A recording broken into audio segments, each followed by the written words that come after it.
कि मैं तैयार हूं मरने के लिए, कुछ भी हो जाए। आखिर जेल ही डालोगे ना, फांसी लटका दोगे ना, फांसी लटका दोगे, इससे ज्यादा क्या होगा। जब आज सुप्रीम कोर्ट की चर्चा होती है मेरे साथ, सुप्रीम कोर्ट के तमाम फैसलों पर और टिप्पणियों पर, आजकल फैसले कम आते हैं, टिप्पणियां ज्यादा आती हैं, और टिप्पणियों पर लोग ताली बजाते हैं, फैसलों पर कुंडी चढ़ा देते हैं। ये टिप्पणियों और फैसलों के बीच का जो गैप है, ये बहुत बड़ा गैप है। यही प्योर लोकतंत्र और एक दिखावटी, सजावटी और बनावटी लोकतंत्र के बीच का अंतर है, जो टिप्पणियों और फैसलों के बीच का अंतर, उस अंतर को समझना होगा। मेरे साथ मलिक साहब बैठते हैं, थोड़ा कठोर टाइप की चर्चा हो जाती है। जनरली बहुत सारे ऐसे पत्रकार साथी हैं जो उन चर्चाओं से दूरी बनाते हैं, कहते नहीं वो आप करो सर, उसमें हमको नहीं बैठा, वो थोड़ा सा फंसने वाला है, कंटेम्प्ट हो जाएगा, जेल जाना पड़ेगा। हम कहते ठीक है भाई, जेल जाना पड़ेगा, डाल दो जेल। ये जेल वाला डर ये निकालना होता है। मैं एक पदयात्रा किया 3-4 साल पहले, ये अनुभव इसलिए बता रहा हूं कि आप सोचते हैं कि जब आपके पीछे भीड़ इकट्ठी हो जाए तब आप लड़ने निकलो। भीड़ इकट्ठी करने जो होता है ना एक मानसिकता, इससे बाहर आना हो। मैंने ऐसे सोचा, एक पत्रकार को थप्पड़ मारा था उन्नाव में। मैं कहा दिल्ली से लखनऊ पदयात्रा कर लेता हूँ। उस पदयात्रा के लिए मुझे सभी लोगों ने मनाया, सब जितने मेरे शुभचिंतक थे, कथित भी और असली भी, दोनों ने मनाया कि कहाँ आप 600 किलोमीटर पैदल चलोगे, किसके लिए भैया कर रहे हो, किसके लिए। मैंने कहा अपने लिए कर रहा हूं। यही फर्क है, अपने लिए करना।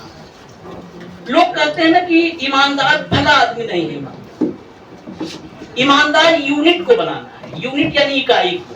आप ईमानदार बन जाओ, सब बन जाए, सब दूसरे को बनाने में लगे हुए हैं, जितने हैं सब दूसरे को बनाने। तो इसलिए मैं कहता हूं कि अपने लिए करिए। जो व्यक्ति अपने लिए ईमानदार नहीं है, अपने काम के लिए ईमानदार नहीं है, वो समाज और देश के लिए कभी ईमानदार नहीं हो सकता है, ये ध्रुव सत्य है। आप अपने लिए जब ईमानदार हैं तब आप परिवार के लिए होंगे, सोसाइटी के लिए होंगे और देश के लिए। तो इसलिए पत्रकारिता में ये मैंने कहा, जब पदयात्रा की बात हुई, मैंने कहा जरूरी नहीं है कि भगत सिंह की उम्र 23 साल ही हो, 46 साल भी हो सकती है। ये मेरा इंडिकेशन था उन शुभचिंतकों के लिए कि मैं तैयार हूं मरने के लिए, कुछ भी हो जाए। आखिर जेल ही डालोगे ना, फांसी लटका दोगे ना, फांसी लटका दोगे, इससे ज्यादा क्या होगा। जब आज सुप्रीम कोर्ट की चर्चा होती है मेरे साथ, सुप्रीम कोर्ट के तमाम फैसलों पर और टिप्पणियों पर, आजकल फैसले कम आते हैं, टिप्पणियां ज्यादा आती हैं, और टिप्पणियों पर लोग ताली बजाते हैं, फैसलों पर कुंडी चढ़ा देते हैं। ये टिप्पणियों और फैसलों के बीच का जो गैप है, ये बहुत बड़ा गैप है। यही प्योर लोकतंत्र और एक दिखावटी, सजावटी और बनावटी लोकतंत्र के बीच का अंतर है, जो टिप्पणियों और फैसलों के बीच का अंतर, उस अंतर को समझना होगा। मेरे साथ मलिक साहब बैठते हैं, थोड़ा कठोर टाइप की चर्चा हो जाती है। जनरली बहुत सारे ऐसे पत्रकार साथी हैं जो उन चर्चाओं से दूरी बनाते हैं, कहते नहीं वो आप करो सर, उसमें हमको नहीं बैठा, वो थोड़ा सा फंसने वाला है, कंटेम्प्ट हो जाएगा, जेल जाना पड़ेगा। हम कहते ठीक है भाई, जेल जाना पड़ेगा, डाल दो जेल। ये जेल वाला डर ये निकालना हो। और सौदे का एक हमेशा, अभी भी बहुत सारे साथी हैं, हो सकता है नाराज हो, बहुतों ने सौदे की एक डेडलाइन तय कर रखी कि कहां तक गाड़ी चलानी है, 5 लाख तक, 10 लाख तक, मतलब उस रेंज में हम आ जाएं जब हम सौदा कर पाए।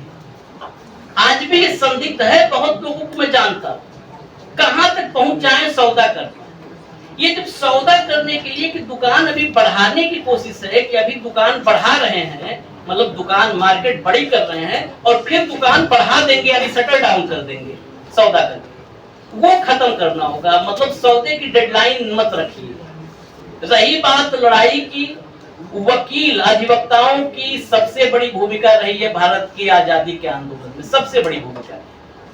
अगर आज की तारीख में पत्रकारिता और वकालत, पत्रकार और अधिवक्ता, बिल्कुल सही बात है, पत्रकार होता है, ईमानदार नहीं बेईमान होता है, बेईमान है तो दलाल हो गया, फिर पत्रकार रहा का। और पॉजिटिव और निगेटिव खबर की बात किया था जोशी साहब ने। न्यूज निगेटिव भी होती है, मेरा ये मानना है। पॉजिटिव जो है वो सब विज्ञापन, न्यूज निगेटिव होगी। न्यूज की मूल प्रवृत्ति जो आत्मा है ना वो निगेटिव है, क्योंकि न्यूज सवाल करता है। न्यूज समाज के आखिरी पायदान पर खड़े व्यक्ति की पीड़ा को, व्यथा को दर्शाता है। और लोकतंत्र में, जिस लोकतंत्र की हम बात कर रहे हैं, उस लोकतंत्र में जो ऊपर बैठा राजा है, झोले खाली झोले वाला राजा, उस राजा को, उस राजा के पास जो सबसे नीचे आदमी खड़ा है, उसका संदेश, उसके मन की व्यथा पहुंचाने का एक ही माध्यम है, वो पत्रकारिता है। लेकिन यहाँ पर आपस में ही सब दर्शक एक ही थाली में 52 व्यंजन जो है एक ही थाली, बड़े थाली में रखा हुआ है। और न्यायपालिका, कार्यपालिका, व्यवस्थापिका, ये तीनों उसी खा रहे हैं और पत्रकार इंतजार कर रहे हैं कि ये खा के उठे तो जूठन चाटे बेसिकली। और जब एक थाली में कार्यपालिका, व्यवस्थापिका, न्यायपालिका खाने लगेगी तो मान लीजिए लोकतंत्र खतरे में नहीं है, अब खत्म हो चुका है। बस 13वीं करो, अस्थि विसर्जन करो।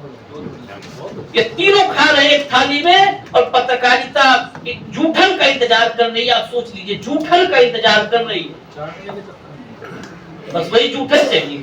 हमने 3 दिन पहले कहा था, आखिर यही करके कर रहा हूं, अंत जो है अपनी बाड़ी कहने, तो हम लोग का काम ही दिन भर बोले खत्म नहीं होता है।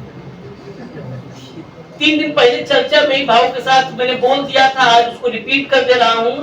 मार्च महीने में कुछ हम लोग प्रबंध करने लगे हैं, पत्रकारिता की 13वीं का आयोजन करेंगे इसी दिल्ली में। पत्रकारिता की 13वीं का, ऐसा नहीं कि शाब्दिक रूप से, हम बकायदे उसमें जो है चारों धर्मों, मतलब सभी धर्मों से, वो हिंदू, मुस्लिम, सिख, ईसाई, जैन, पारसी, यहूदी, जो संभव होंगे सबके जो धर्म गुरु हैं उनको बुलाएंगे।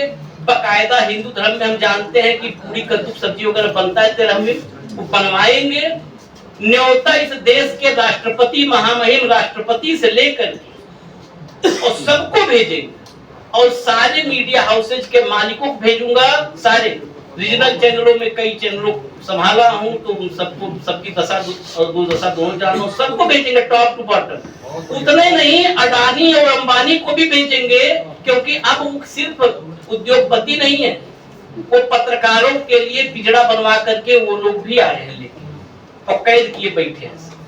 तो बकायदे उसका इनविटेशन इन सबको भिजवाएंगे। थोड़ा लंबी प्रक्रिया है और कद्दू पूरी में भी खर्चा है, तो व्यवस्था कर रहे हैं, वो बकायदे वहां बनवाया जाएगा। 13वीं करेंगे, 13वीं में आप सब जो यहाँ पर हैं, यहाँ डायरेक्ट इन्विटेशन, क्योंकि इनडायरेक्ट वाले काम में यकीन नहीं रखते हम लोग। जो भी है पत्रकारिता से लेकर के सारा जीवन सब डायरेक्ट, इनडायरेक्ट नहीं, मध्यस्थता नहीं। तो आप सबको सीधा इन्विटेशन है, बाकी सबको जो जिनको बताए उनको भी सीधा इन्विटेशन भेजेंगे। अब देखते हैं उस 13वीं के बाद आत्मा को शांति मिल जाएगी, ले जाकर के फिर एक बार अगले कुंभ में नहला देंगे, मोक्ष प्राप्त हो जाएगा। ठीक है, धन्यवाद।